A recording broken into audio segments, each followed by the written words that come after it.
Good morning, students. Today we are going to start with a new topic, residential status. See, this is a very important topic. In this, you will have one 2 marks, one 6 marks, and one 14 marks. That is totally 22 marks you will have from this topic. This is from first chapter itself. But only residential status topic will contain 22 marks. Okay, so listen carefully. Now, residential status of an individual. To understand the residential status of an individual, first you have to know who is a resident and who is non-resident.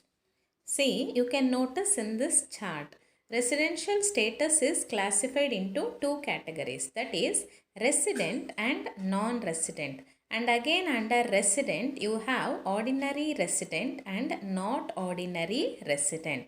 Now, let's see who is a resident and who is non-resident. For your easy understanding, see one more chart. Under residential status, as I told you, you have resident and non-resident, right? Now, who is a resident?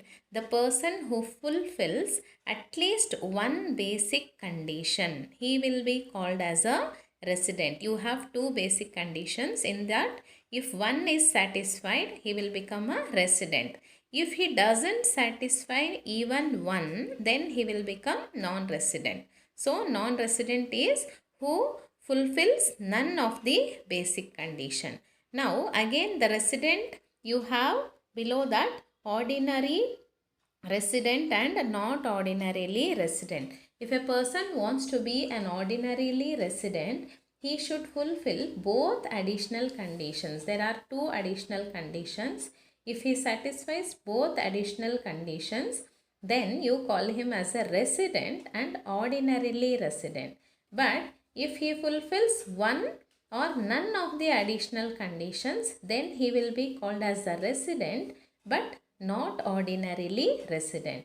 Now, you have to know the basic conditions and additional conditions. Only then you will get the clarity. So, let's see the basic conditions. Okay, now see here, under basic conditions, you have two conditions. First one, assessee has resided in India in the previous year for 182 days or more. That is, see, previous year means what? From April 1st, 2019 to 31st March 2020. This is your previous year. In that previous year, a person should stay at least 182 days or more in India. Then that is called as first basic condition.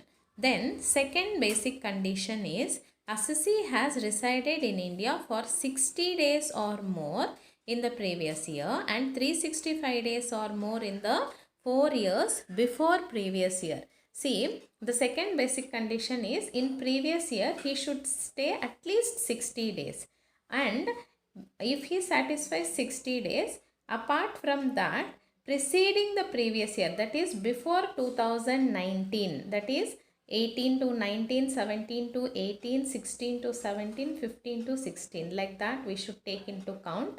In that 4 years, if he has stayed at least 365 days or more, then these two basic conditions, in this any one is satisfied, a person will become a resident. Once again I repeat, in the previous year a person should stay at least 182 days or more. That is basic condition.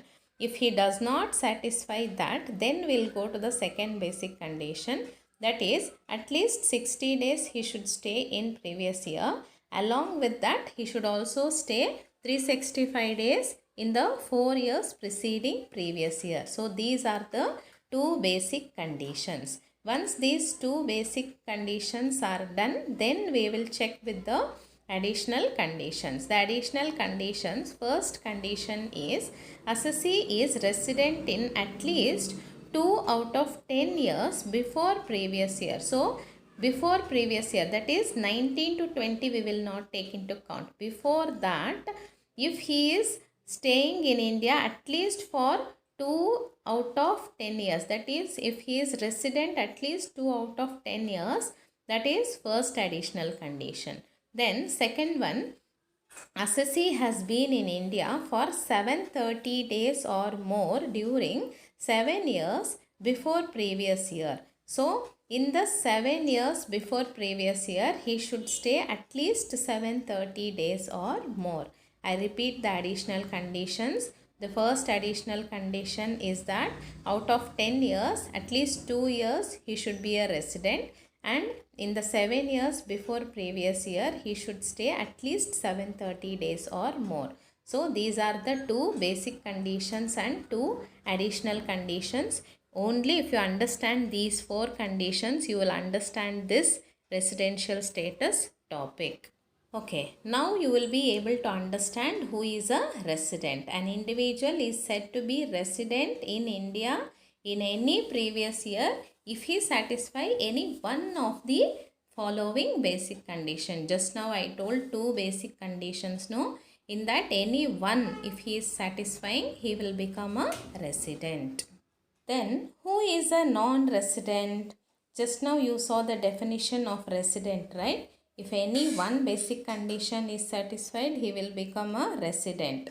Then non-resident means if an individual satisfies none of the aforesaid basic conditions, he is said to be non-resident. In both basic condition, even one, if he is not satisfying, he will become a non-resident. Now here there are some exceptions to the basic conditions. Exceptions means for some people basic condition only first one will apply. The second basic condition will not apply. So that there are three people for whom you should check only first basic condition. The second basic condition is not applicable for them. Let's see who are those three persons. The first one is Indian citizen who leaves India during the previous year for the purpose of employment. See, if any person leaves India and he goes abroad for the employment purpose, then for him you should check only first basic condition. Second one will not apply. Coming to the second one, Indian citizen who leaves India during the previous year as a member of the crew of a Indian ship. See, if a person is working as a crew member, that is if he is working in ship, he will be sailing from one country to another country. He cannot stay at one place for a long time, right? So for a crew member, you should check only first basic condition. Second one will not apply for him. Coming to the third one, Indian citizen or person of Indian origin who comes to India to visit during the previous year. That is, see, if he is born, brought up, everything here only. He is an Indian origin. His parents, grandparents all are from India. He has settled abroad.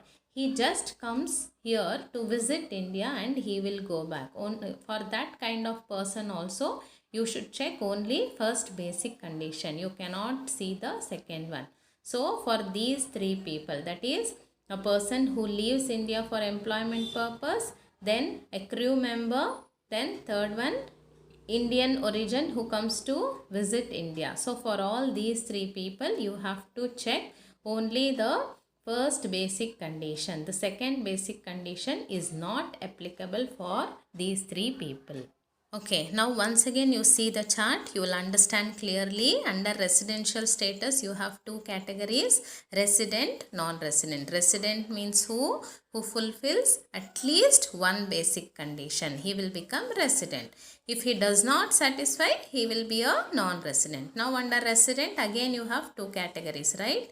Ordinarily resident, not ordinarily resident. Ordinarily resident means he should fulfill both additional condition. Not ordinarily means he will fulfill one or none of the additional conditions. See students, again and again why I am stressing on these basic conditions, additional conditions, residential status, because it is very important. You have a 6 marks and 14 marks compulsory question from this topic. If you understand these conditions only, from the next class you will understand whatever the problems I am solving. So NRI means what? Non-resident Indian. Who is a non-resident Indian? Who does not satisfy any of the basic condition, he will become a non-resident Indian. That is, he was born, brought up here, but he is gone and settled abroad, and he does not satisfy the basic conditions. You call him as a non-resident Indian. Okay students, I hope all of you have understood. Today I have explained you about the residential status, who is resident, who is non-resident, the two basic conditions, the two additional conditions and exceptions to basic condition. That is, the basic condition is applicable only first one for the three people, right? So all of you note down whatever I am sending and clearly practice and understand the explanation, because from next class you will be solving the problems based on this residential status. Okay.